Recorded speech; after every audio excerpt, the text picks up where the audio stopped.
Hello guys, in this video, we will explain the feature and operate the call waiting feature, or put calls on hold, meaning when someone calls you and you are busy with a phone call, those calls will be waited for and that person will appear to you that he is calling you and will wait, not watery. Your call ends. A very simple method. All you have to do is the steps explained in this video. But before broadcasting in the explanation, do not forget to subscribe to the channel and like the video and share the video.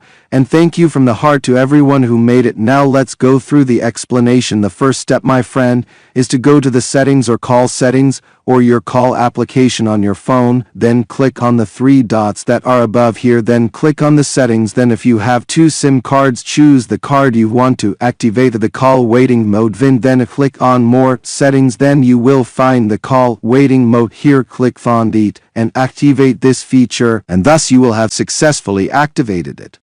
This was the topic of today's video. I hope you liked it and benefited. For any inquiries, for any problems, suggestions, write it in the comments, and we will meet in an upcoming video, God willing.